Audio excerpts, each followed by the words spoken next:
Stoner's Lawyer, que diría el abogado de los consumidores de cannabis, ¿no? Esa sería la traducción, ¿no? De hecho, la traducción es un poco más fuerte, porque sería el abogado de los fumones, digamos así. Hola, ¿qué tal? Buenas noches. Mi nombre es Luis Flores, estudiante del Instituto CICE.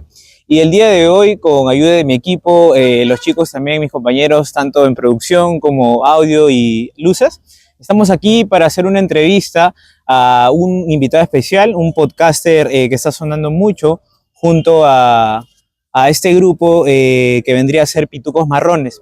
Nosotros el día de hoy hemos invitado a Pedro Vera Ortiz, más conocido como Stoner's Lawyer. ¿Qué tal, Pedrito? Gracias, ¿Cómo estás? Luis. Bienvenido. Muchas gracias por la invitación. Bueno, el día de hoy, más que nada, nuestra iniciativa contigo ha sido una invitación para poder conocer un poquito más de tu experiencia en este mundo del podcast que está sonando mucho y que dentro de una manera u otra está influyendo bastante en la opinión pública.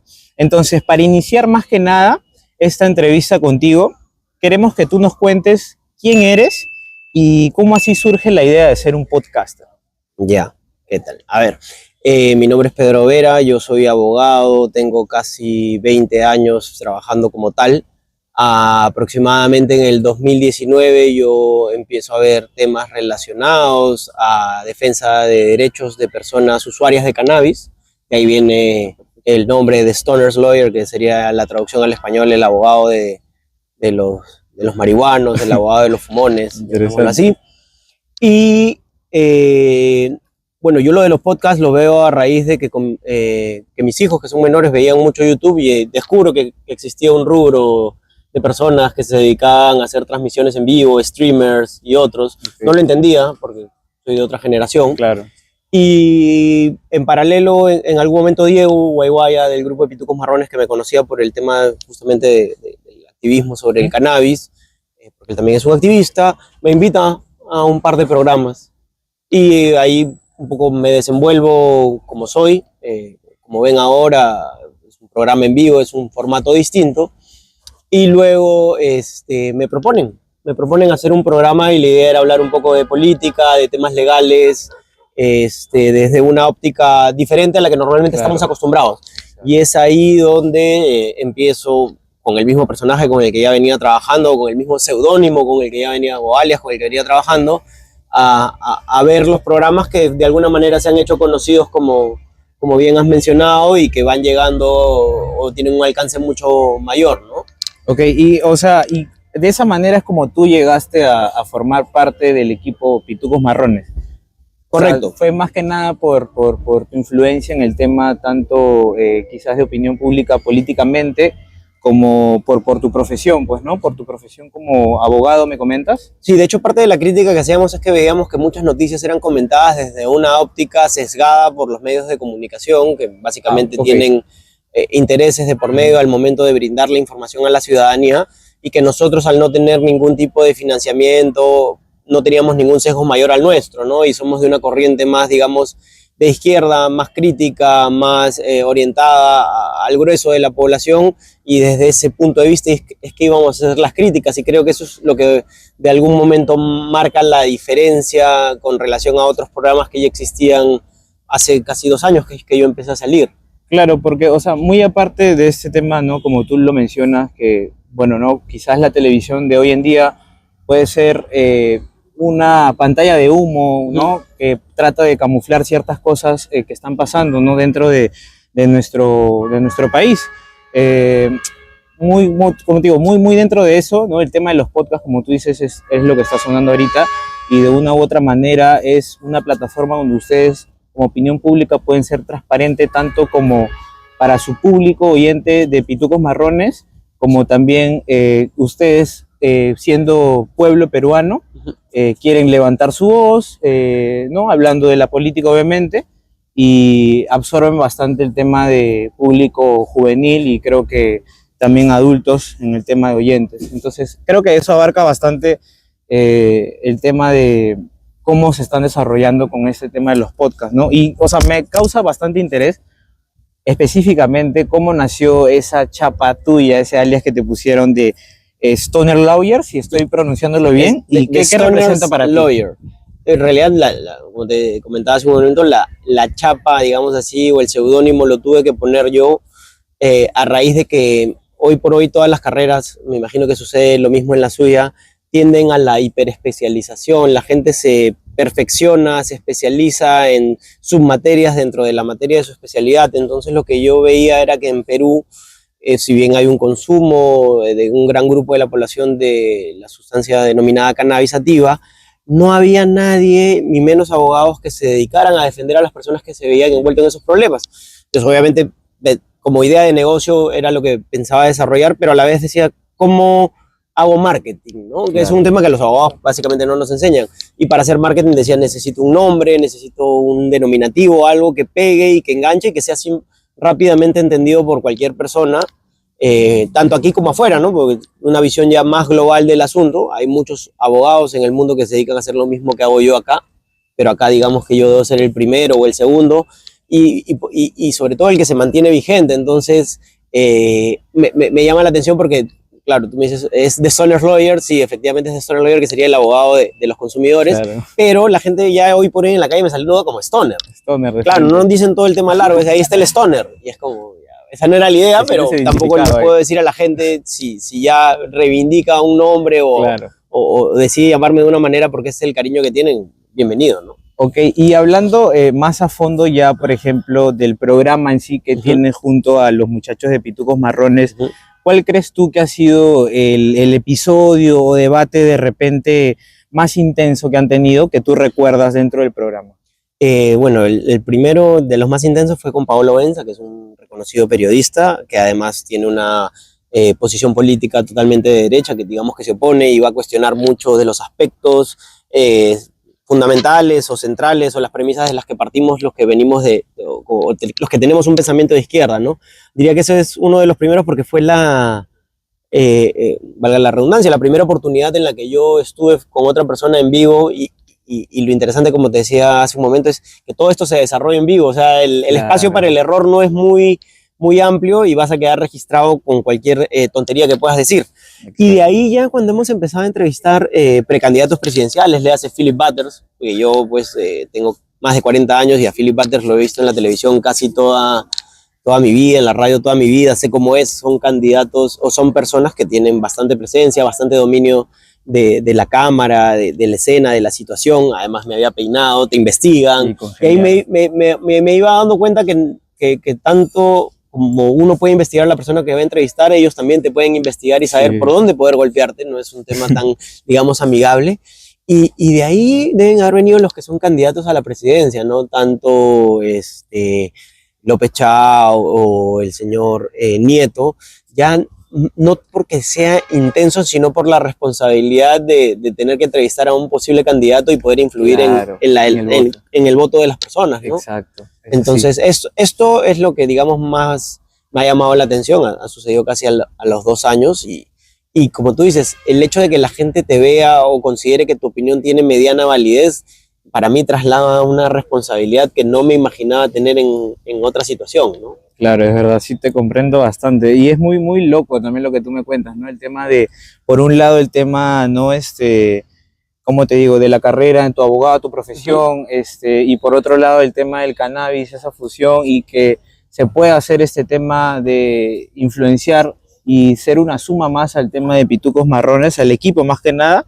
Y como tú dices, no es algo que hoy en día no se ve y llama mucho la atención. Más que nada por ¿cómo te digo? La relación que puede haber entre esos dos rubros, ¿no? Y bueno, ya cambiando de tema más que nada, me parece interesante, ¿no? El tema de cómo o en qué momento te interesaste de este tema político, hacerlo ya más público de repente, ¿no? Dentro de un podcast, ¿cómo así te interesó el tema de públicamente dar tu opinión pública, mejor dicho, política y social? En un medio, claro, plataforma virtual.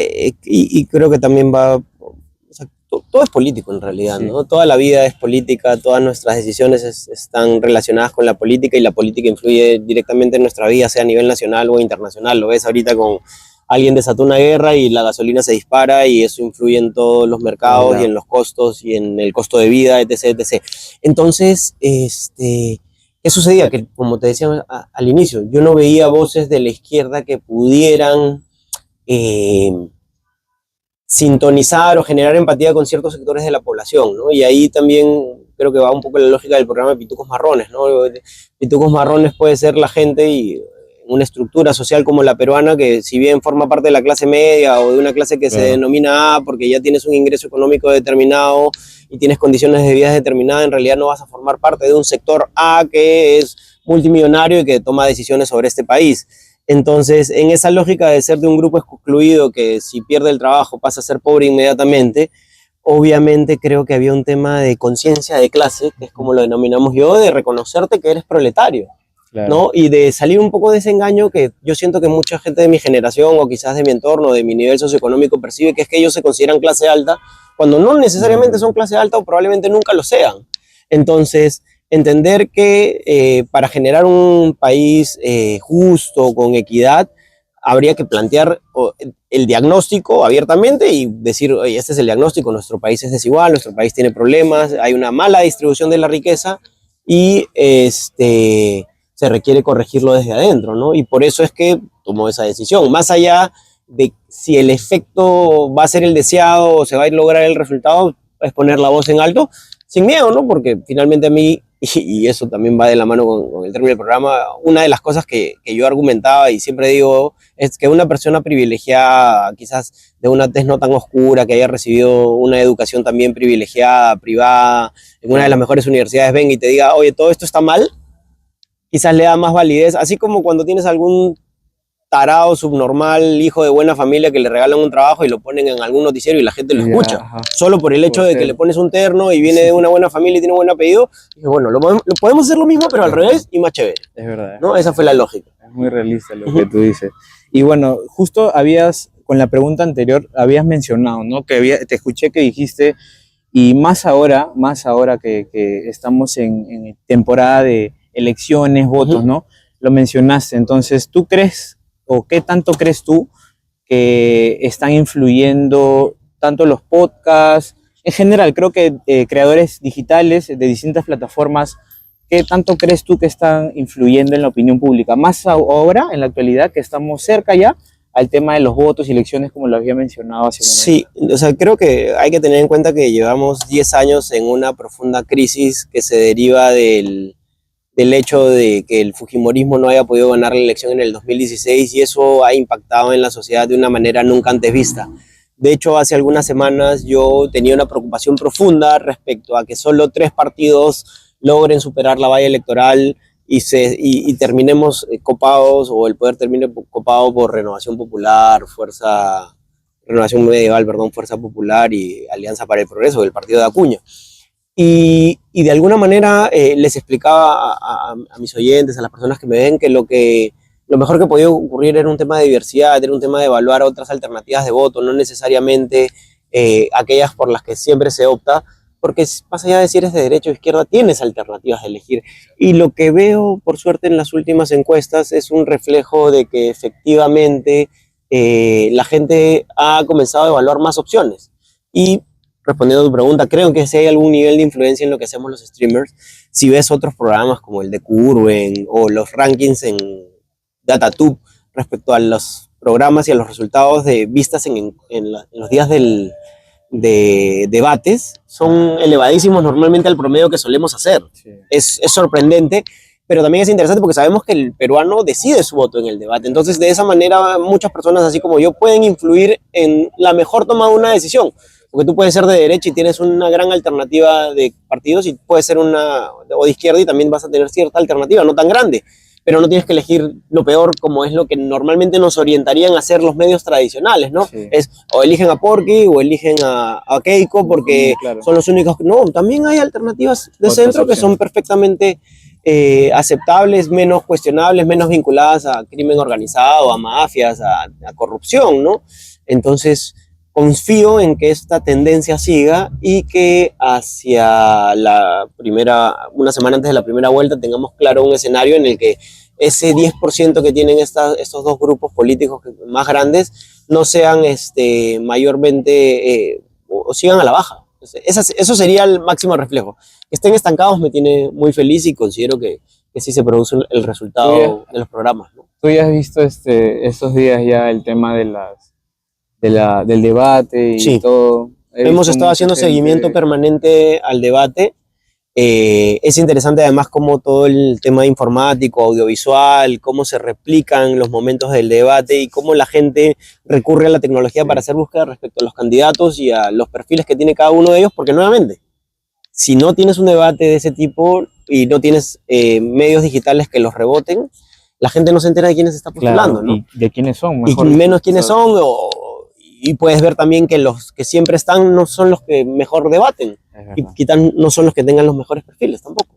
¿Cuál crees tú, ya como finalizando esta entrevista, me interesa mucho tu opinión, ¿no? Acerca, qué es lo que destaca en ti acerca de lo político que está pasando hoy en día? Entonces, sí me interesaría saber, de acuerdo a tu opinión, a tu perspectiva, ¿cuál crees o consideras tú que es hoy en día el problema o el caos, mejor dicho, el problema de mayor gravedad político en el Perú hoy en día?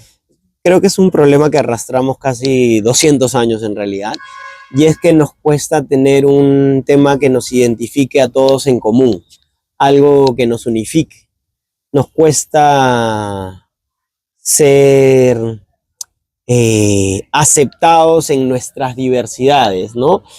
En esa heterogeneidad que caracteriza a la población peruana y a su geografía, siempre ha sido un limitante para que nos podamos organizar adecuadamente, ¿no? Súmale eso la herencia virreinal y el hecho de que siempre hayan habido grupos privilegiados que se beneficien del trabajo del grueso de la población que está abajo, ¿no? Entonces, no hemos terminado de construir una identidad nación adecuada ni tener un norte común. Por eso lo que yo veo al caos al que te refieres es que en realidad acá la gente ve al Estado y al país como un botín. Y como saben que de alguna manera no es viable, dicen, mejor robo todo lo que puedo mientras estoy en el poder y luego sálvense quien pueda, me voy a vivir a otro país y soluciono mi problema. No hay una visión en esa falta de identidad de nada a largo plazo. Cuando tú te vas a un país del primer mundo, tienen planificado los próximos 50, 100 años. Nosotros no sabemos qué va a pasar el lunes. No sabemos si Balcázar va a llegar al 28 de julio. Y así es nuestra vida. Entonces, cuando la gente a mí me habla de crisis o de situación de crisis, es como yo, en mis 40 años, siento que este país siempre estuvo en crisis. Entonces ya se vuelve una normalidad vivir en crisis y eso obviamente no te permite prevenir, no te permite planificar, no te permite mejorar, innovar. ¿Por qué? Porque vives en un estado de supervivencia, ¿no? Entonces esa falta de identidad y esta crisis permanente nos hace estar en un estado de supervivencia en el que quien advierte la situación y procura sacarle ventaja, lo logra, porque también nos falta un montón de educación, ¿no? Y eso es parte de tenernos, digamos, controlados, aletargados, y creo que no solo sucede en el Perú, sucede en el mundo, ¿no? Cada vez la gente lee menos, cada vez la gente estudia menos, cada vez nos hacen creer que quizás con un celular y una cámara podemos hacernos millonarios y no tenemos que ir al instituto, no tenemos que ir a la universidad, y eso es pues un engaño, eso son situaciones excepcionales que no a la regla. Lo normal es que tengamos que cultivarnos, así como se cultivan las plantas, se cultivan los seres humanos, y ese es un proceso permanente en la vida. Es un lifelong learner. Uno tiene que estudiar toda su vida hasta el día que se muera. ¿Por qué? Porque el mundo va evolucionando, ¿no? Y ahora con la llegada de la inteligencia artificial, todo lo que sea repetitivo, pues, puede ser sustituido. Entonces tenemos que orientar a ser más creativos, a tener mejores ideas, a ser más inteligentes. Y para eso, obviamente, tenemos que tener condiciones como ciudadanos adecuadas, ¿no? Educación, salud, alimentación de calidad, que nos permitan no estar nuevamente como ciudadanos en un estado de supervivencia viendo cómo llego a fin de mes para comer. Que es básicamente lo que hace el peruano, ¿no? Creo que sí, o sea, lo que tú tienes razón. Y muy aparte de eso, creo que el peruano, siendo sincero y aquí entre nos, es muy conformista. Entonces, con lo que tiene se conforma, no busca más o querer aprender más por curioso, o ya sea porque simplemente por necesidad no quiere aprender. Pero bueno, es la realidad del Perú, como tú dices, ¿no? La política de hoy en día. Nos ha gustado de verdad bastante más a fondo escucharte, no solo dentro del programa Pitucos Marrones, sino también tener una conversación personal contigo el día de hoy. Agradecemos de todas maneras tu tiempo. Ya por último, nos gustaría escuchar quizás algún mensaje que le quieras dar a la audiencia, no sé, de acuerdo a tanto en el tema audiovisual, tanto en el tema político, algún mensaje, algo que tú quieras dar a la audiencia. Sí, no, en general es uno, y se los digo yo que tengo casi 40, más de 40 años, es a lo que se dediquen, busquen algo que les guste. busquen hacer, si tienen la suerte de encontrar algo que les guste y en lo que puedan trabajar, van a estar en una situación de ventaja frente a la mayoría de personas, porque es inevitable trabajar, ¿no? A menos que hayas nacido súper privilegiado. Y si no, igual tienes que seguir haciéndolo hasta que encuentres el momento en el que puedas dar ese salto, ¿no? Porque la vida es larga y uno tiene que ver la manera en cómo generar la mayor cantidad de herramientas para solucionar los problemas que se te presenten, ¿no? A veces nos hacen creer que la vida es la felicidad, que todo va a caer del cielo, y yo diría que es todo lo contrario. Probablemente es un escenario adverso en el que uno día a día tiene que ir viendo cómo la soluciona. Y mientras más puedas planificar, más puedas organizar, te va a ir mejor. Y mientras más puedas prescindir también de cosas que son innecesarias en la vida y que nos las meten por los ojos, también te va a ir mejor. Entonces, yo creo que es cuestión de meditar y ser inteligente en el día a día, y por eso ustedes, jóvenes estudiantes, los veo acá, o sea, bien metidos, es reflexionar sobre lo que hacen, pensar antes de tomar una decisión, y eso va a generar un cambio en todos los resultados que tengas.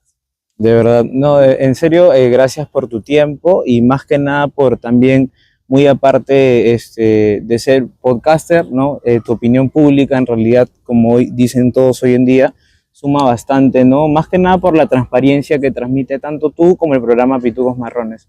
Entonces, agradecemos nuevamente, como te digo, tu tiempo el día de hoy. También a todo el equipo, muchas gracias por contar tu experiencia y también tu punto de vista, ¿no? Desde quizás otra mentalidad, ¿no? En este día, en esta noche, bueno. Muchas gracias de verdad por tu tiempo. Esperamos vernos en otra oportunidad para otra entrevista. Creo que van a estar presentes en el Hola Fest. Va a estar el stand del Barbas. Ah, ok. Esta vez no estamos viendo, pero por ahí fácil me doy una vuelta. Ya, perfecto. Entonces, si es posible, si se puede, nos encontramos por ahí. De verdad, muchas gracias de verdad por la entrevista el día de hoy, Luis, Pedrito. Muy bien. Un gusto de verdad haber sido tu entrevistador. Y nada, esto se va para nuestro trabajo audiovisual. Gracias. Póngale 20, profe.